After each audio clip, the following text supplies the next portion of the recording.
एक हिंदू है, एक मुसलमान, और वो मुसलमान के प्रति ज्यादा वफादार है। यानी कि वो तमाम तरह के प्रलोभन दे रहे थे उस मुस्लिम वर्ग को, क्योंकि हमारे देश में जो राष्ट्रवाद जन्म ले रहा था, उस राष्ट्रवाद को, उस जन्मते और पनमते जो राष्ट्रवाद है, उसको कैसे भी उसकी चैन ब्रेक करनी है। इनका ध्यान कहीं और बांटना है, कहीं और। क्योंकि यहाँ पे सामाजिक सुधार आंदोलन चल रहे थे। सामाजिक सुधार आंदोलनों में जो जातियां थी, या आपका अगर बात करें, आपका जाति प्रथा के उन्मूलन की बातें चल रही थी। अंग्रेजों ने कहा नहीं, जाति प्रथा उन्मूलन की बात मत करो, बात ये करो कि ये किसने किया था और उसको अपना विरोधी मान लो। उन्मूलन नहीं करना है, इस गैप को खत्म करने की बात मत करो, बातें ये करो कि ये गैप किसने किया था। अब आप मुझे बताएं कि किसी चीज का कोई कारण है कि कोई गैप पैदा हुआ, या अगर मैं बात करूं इस देश में, जैसा कि मैंने पिछली कक्षाओं में भी आपको बताया है, जो जातियां खुद को ऊंचा समझती रही, उसने निम्न जातियों के साथ में क्या है, भेदभाव किए।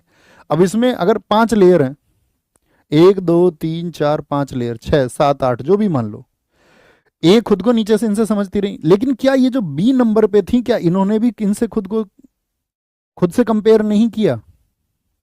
हाँ या ना? आप कहेंगे हाँ जी।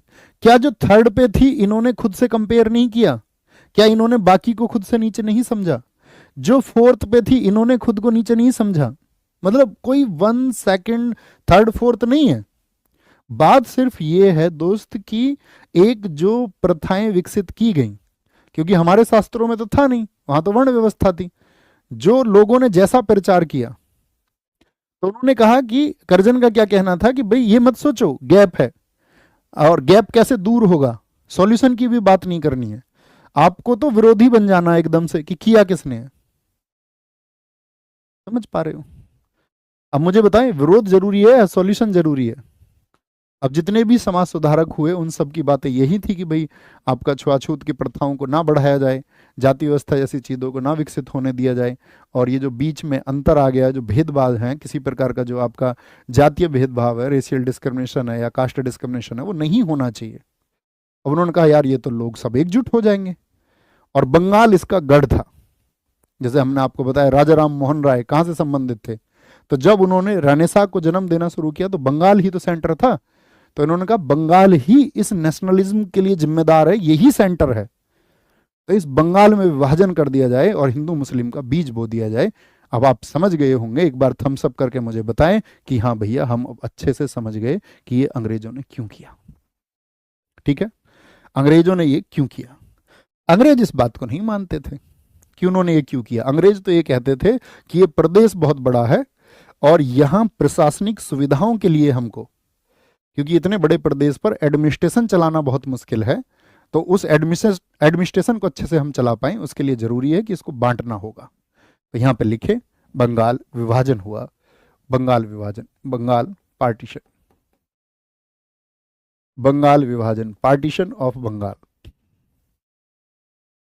बंगाल विभाजन। बंगाल विभाजन में क्या क्या हमको जानना है? सबसे पहली चीज, बंगाल को कितने हिस्सों में तोड़ा गया? Partition of Bengal, partition of Bengal, partition of Bengal, Bengal विभाजन। पहली चीज, एक तो बनाया उन्होंने पूर्वी बंगाल, ईस्ट बंगाल, और एक उन्होंने बनाया आपका पश्चिम बंगाल, जो आज भी है, आज भी है आपका। ठीक है। अच्छा, एक चीज और हम आपको बताएंगे, आज वाले बंगाल से तुलना मत करने लग जाना कभी, तुम सोचो कि आज वाले बंगाल को तोड़ दिया। जो ये बंगाल था, जिस बंगाल की हम बात कर रहे हैं, इस बंगाल में क्या क्या आता था आपका? एक तो आज का जो वेस्ट बंगाल है, ये आप जानती हो, आज वाला वेस्ट बंगाल हो गया आपका। आज वाला जो बिहार है, बिहार, ओके। आज वाला जो झारखंड है, झारखंड, ओके। और आज वाला जो आपका बांग्लादेश है, बांग्लादेश, बांग्लादेश, ये पूर्वी पूर्वी जो बंगाल है वही बांग्लादेश बन गया भविष्य में। और आज वाला जो असम है, असम, असम, हालांकि असम 1874 में अलग हो गया था, 1874 में अलग कर दिया गया था इस क्षेत्र से। और असम को अंग्रेजों ने क्या बोल दिया था, एक कमिश्नरी एरिया डिक्लेयर कर दिया था, एक कमिश्नरी क्षेत्र। तो मोटे तौर पर आप कह सकते हैं कि उस समय के बंगाल की बात हम कर रहे हैं तो वेस्ट बंगाल, बिहार, बिहार की बात हम कर रहे हैं, झारखंड की बात हम कर रहे हैं, और बांग्लादेश की बात कर रहे हैं। ओके, ठीक है। तो यहां पर क्या होता है आपका, जब इसको अलग कर दिया गया तो यहां पर आपका उस समय की डेमोग्राफी देखिए क्या था। जो ये पूर्वी बंगाल था, पूर्वी बंगाल, इसमें इस समय पर जो लोग थे उनकी संख्या थी, पॉपुलेशन, जनसंख्या का क्या स्तर था यहाँ, तो यहाँ जनसंख्या थी 3 करोड़ और 10 लाख, 3 करोड़ 10 लाख। यानी मैं अगर बात कहूं तो पूरे बंगाल की जो पॉपुलेशन थी वो 8 करोड़ थी। कितनी थी? 8 करोड़ जनसंख्या थी बंगाल की। और इस जनसंख्या को इन्होंने कैसे बांटा पूर्वी बंगाल में 3 करोड़ 10 लाख में लोगों को? तो यहाँ पर कितने आपका मुस्लिम और हिंदू। तो जो मुस्लिम जनसंख्या थी यहाँ पर विभाजन कुछ इस तरह से किया गया कि आपका 1.80 करोड़, और जो हिंदू इसमें रखे, हिंदू वो रखे 1.30 करोड़। तो कितने का अंतर आ गया हिंदू और मुसलमान पॉपुलेशन में, बताइए जरा। यानी 1 करोड़ 80 लाख तो मुस्लिम, और हिंदू रखे इसमें 1 करोड़ 30 लाख। और जो पश्चिम बंगाल की जनसंख्या थी, यहाँ की अगर डेमोग्राफी की अगर हम बात करते हैं, यहाँ की जनसंख्या थी लगभग 5 करोड़ 30 लाख के आसपास, 5 करोड़ 30 लाख, ये लगभग में है ना, 5 करोड़ 30 लाख। तो इसमें कैसे किया इन्होंने, इसमें इन्होंने बांटा, जो हिंदू पॉपुलेशन को ज़्यादा रखा और मुस्लिम पॉपुलेशन इसमें कम रखी। तो हिंदू पॉपुलेशन इसमें इन्होंने रखी 4 करोड़ और 40 लाख, ठीक है, 4 करोड़ 40 लाख। और फिर कितना बचता है आपका, 90 लाख, 90 लाख इसमें रखे इन्होंने मुस्लिम। बताओ जी, भाई बंगाल उस समय प्रोस्पेरस था, काफ़ी समृद्ध था, व्यापार बहुत थे, इसीलिए बंगाल को अंग्रेज कब्जे में करना चाहते थे। और अगर हम बात करें 1905 में आपका जो लगभग जनसंख्या थी, लगभग जनसंख्या थी, तो वो आप ऐसे समझिए कि बंगाल में मतलब 8 करोड़ के लगभग में थी बंगाल की। तो यहाँ पर ये बात हो गई आपका। अब इसके लिए जिम्मेदारी दी गई, क्षेत्र कौन कौन से आए, एरिया देखिए इसमें। इसमें जो क्षेत्र आए थे पूर्वी बंगाल में, कौन कौन से क्षेत्र थे, तो आज वाला जो असम, असम, जो आज ढाका वाला क्षेत्र है, चटगांव वाला जो क्षेत्र है, चटगांव, ये सब इस हिस्से में आ गए। ये मुस्लिम बाहुल्य क्षेत्र थे और इस क्षेत्र की राजधानी बना दी गई ढाका। कैपिटल क्या बनाई गई इसकी, कैपिटल थी ढाका। और यहाँ पर नियुक्ति दी गई लेफ्टिनेंट गवर्नर, लेफ्टिनेंट गवर्नर उसका नाम था, जिसका स्टेटमेंट मैंने आपको अभी बताया था, Bloomfield Fuller, Bloomfield Fuller, Bloomfield Fuller. और बाकी के क्षेत्र जैसे बिहार वगैरह, बिहार हो गया, झारखंड हो गया, तो कौन कौन से एरिया है इसमें, इसमें क्षेत्र आया आपका बिहार आ गया।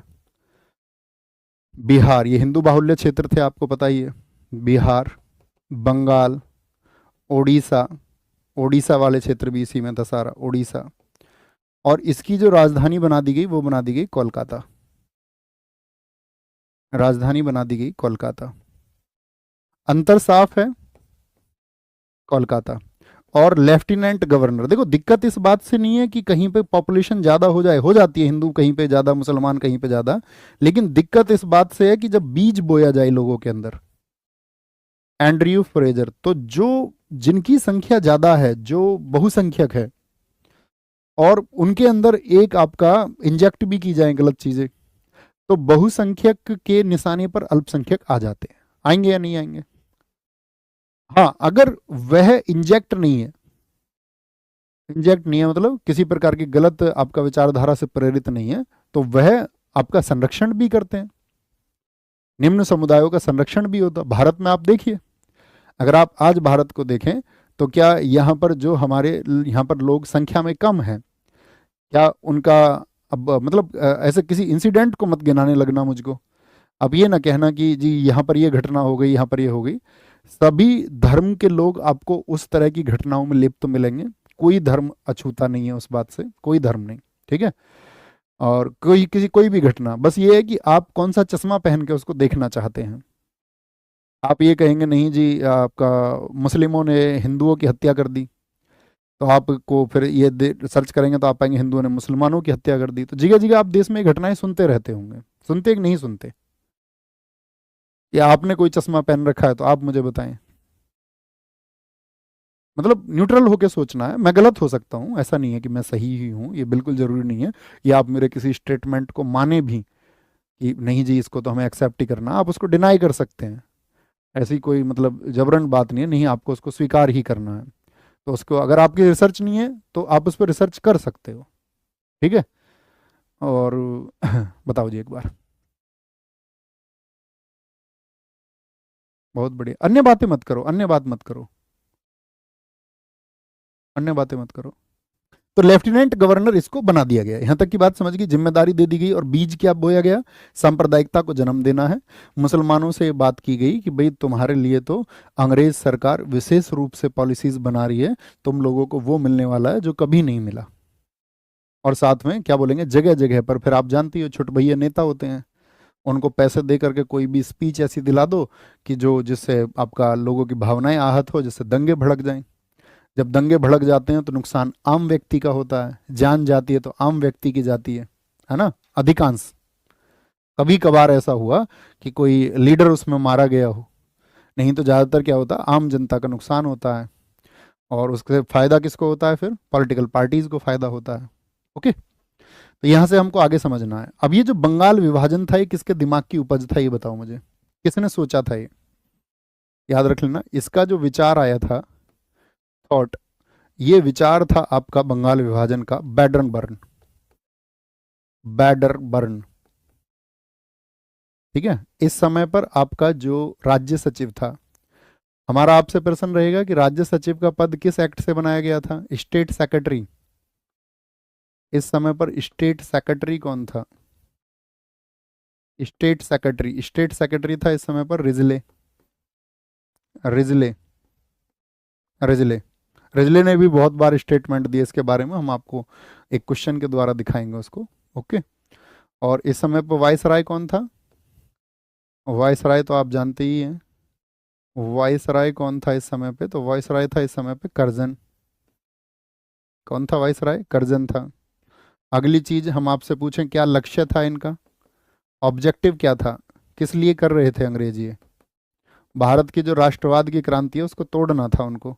लक्ष्य था सांप्रदायिकता को जन्म, लक्ष्य सिर्फ एक था, सांप्रदायिकता को जन्म देना है। यानी सीधे शब्दों में कहें, ठीक है, birth of communalism, birth of communalism,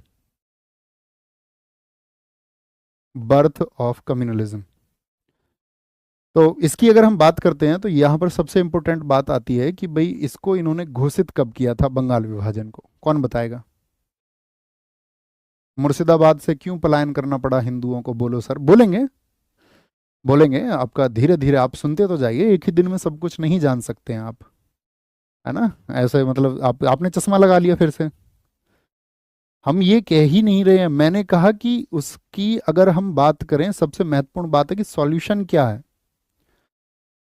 अच्छा, सरकार चाहे, आप एक बात बताइए, सरकार चाहे तो क्या वहां पर उस व्यवस्था को जन्म दे सकती है या नहीं? अब जैसे कश्मीर से हिंदुओं का पलायन हुआ, अगर सरकार सही मायने में चाहे तो वहां हिंदुओं को स्थापित कर सकती है या नहीं? हाँ या ना? आप क्या समझते हैं इस बारे में?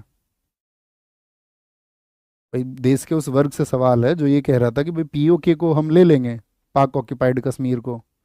तो पाक ऑक्यूपाइड कश्मीर लेकर के वहां चने थोड़ी ना बोएंगे हम, उनको लोग वहां पर अ, स्थापित करने होंगे। लोगों को अगर वहां स्थापित किया जा सकता है तो आज वाले कश्मीर में स्थापित किया जा सकता है या नहीं? या आपका मानना ये है कि नहीं, स्थापित नहीं कर सकते हैं? अब बात यह है कि जिसको इंजेक्ट किया गया है वो तो प्रभावी होगा ना। कल को आप सोचिए, इस देश में अगर दंगे हों, राष्ट्रव्यापी कोई आंदोलन छिड़ जाए, 1947, आपको मैं एक किताब बताऊंगा कि आपको पढ़नी चाहिए शायद, प्रियवंदा की जी की किताब है एक, भारत के